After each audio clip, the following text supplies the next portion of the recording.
What if I told you some Lyft drivers in the US are consistently making hundreds of dollars a day, while others, after gas, taxes, and car wear, are barely breaking even? This isn't hype, not some viral claim, but the real financial reality of driving for Lyft in 2026. Stay with me, because what I'm about to break down will completely change how you think about rideshare driving. 1. Average hourly earnings. Let's start with the basics. What does Lyft actually pay?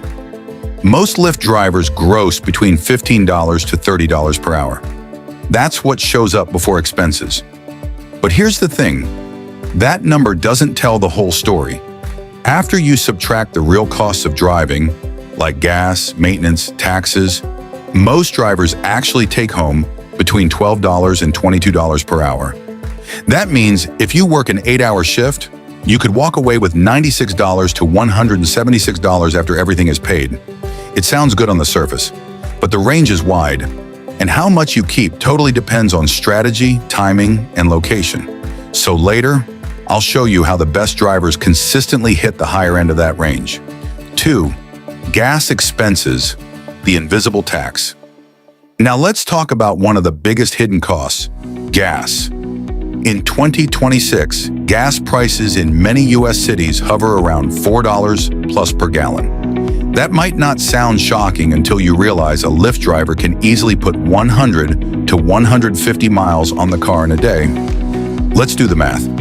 If your car gets 25 miles per gallon, that's 4 to 6 gallons of gas every day, meaning $16 to $24 or more just on fuel. And that's before you even pick up your first rider. So that $20 per hour number on paper can easily feel like $15 or less in your pocket. This is why smart drivers track fuel prices, avoid dead zones, and plan driving hours carefully, but we'll get to that later. 3. Bonus pay and incentives. How to stack more. Lyft isn't just paying per ride. They pay bonuses too, but not everyone knows how to take full advantage. Here's what Lyft offers. Prime time, surge pricing when demand spikes, like rush hour or rain. Ride challenges, hit a target number of trips in a week and earn extra cash. Streak bonuses, complete a series of rides in a row and get rewarded. These boosts can significantly bump your dollars per hour, sometimes by 25%, 50%, or even more during busy periods. For example, instead of $15 per hour, you could be earning $18 to $22 or more during peak demand. That's where the real smart money is made. 4. Best times to drive. Knowing when to drive is just as important as knowing how much Lyft pays. The most profitable times are weekday mornings, 6 to 10 a.m., commuters going to work, afternoon rush, 4 to 7 p.m., people heading home, Friday and Saturday nights, 10 p.m. to 2 a.m., bars and nightlife trips, event times, concerts, sports games, big weather shifts. But here's the truth, if you drive midday when demand is low, you could be burning gas with no riders, and that kills your earnings fast. The best drivers don't just turn on the app. They plan their day around these peak windows so they maximize every minute. 5. Best cities for Lyft drivers. Where you drive matters a lot. Some cities simply pay better because demand is high and rides are frequent. For example, New York City, some drivers average $28 to $40 per hour gross. San Francisco, fares tend to be higher with more surge.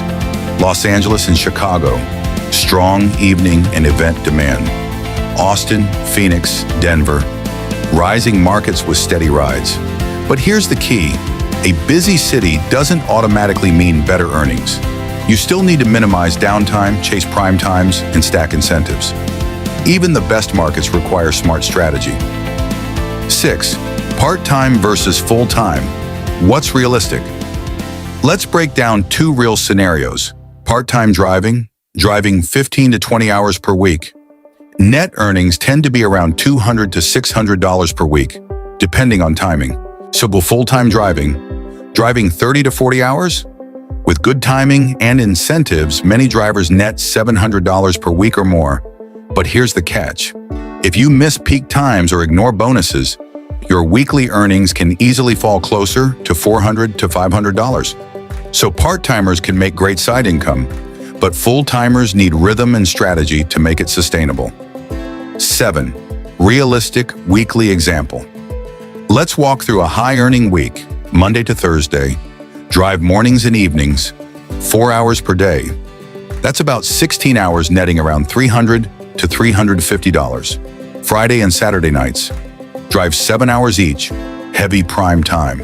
That's another $300 to $350. Sunday, take a short session to hit a ride challenge, another $80 to $100. Add it up, and you're looking at $700 to $800 for the week. If you drive randomly without planning peak times, that number could easily drop to $450 to $500. That's why intentional scheduling matters so much. 8. Lyft versus Uber. Which is better? Now let's compare Lyft with its biggest competitor, Uber. Both pay similar rates overall, but the difference comes down to demand timing and bonuses. Uber often has more ride volume. Lyft can have better bonuses in some markets. Experienced drivers run both apps at the same time, capturing the best rides wherever they appear. So the smartest drivers don't choose one. They use both to maximize earnings. You don't want to miss a ride because you only had one app running. 9 hidden costs most drivers forget. And this part surprises new drivers. Driving isn't just gas and time. There are hidden expenses. Car maintenance, brakes, oil, tires, filters, depreciation. Your car loses value with every mile. Self-employment tax, approximately 15.3%. You pay it yourself. Rideshare insurance add-ons, extra costs most drivers need. When you factor all that in, that shiny $30 per hour gross can quickly feel like $15 to $18 per hour net. That's why the successful drivers track every cost and factor it into their real earnings. 10. Day in the life scenario. Let's put it into a real day. 6 a.m., morning rush, 5 rides equals $70 net. 10 a.m., slow gap, 1 hour idle equals cost you $5 in gas. 12 p.m., afternoon trips, 3 rides, $40 net. 5 p.m., evening rush, 6 rides, $90 net. 10 p.m., done for the day, $195 total. With some days like this feel great. Other days, rain, traffic, cancellations. They end with only $120 to $150 after hours of driving. That's the real emotional roller coaster of being a rideshare driver. 11. Tips for long-term success. Before we wrap up, here are the game-changing habits of the best drivers. Track gas prices and avoid expensive pumps.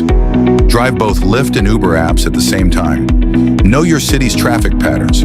Plan your week around peak hours. Always chase prime time and bonuses.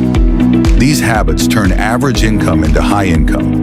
Because hard work alone isn't enough, you have to work smart. So after all this, what's the truth about being a Lyft driver in 2026? Some days you feel unstoppable, hitting surge pricing, stacking bonuses, walking away with $200 to $300 in one shift. No other days are traffic, cancellations, expenses remind you this is a real hustle with real costs. Now I want to ask you, have you ever thought about driving for Lyft or Uber? Maybe you already have. Share your experience in the comments below.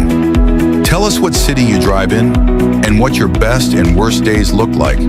If you found this breakdown helpful, smash that like button, share this video with someone thinking about rideshare driving, and save it so you can refer back when planning your schedule. And most importantly, tell me in the comments, would you chase prime time or focus on ride challenges first? Let's start a conversation, because every driver's experience is different, and your story could help someone else hit their first $200 per day.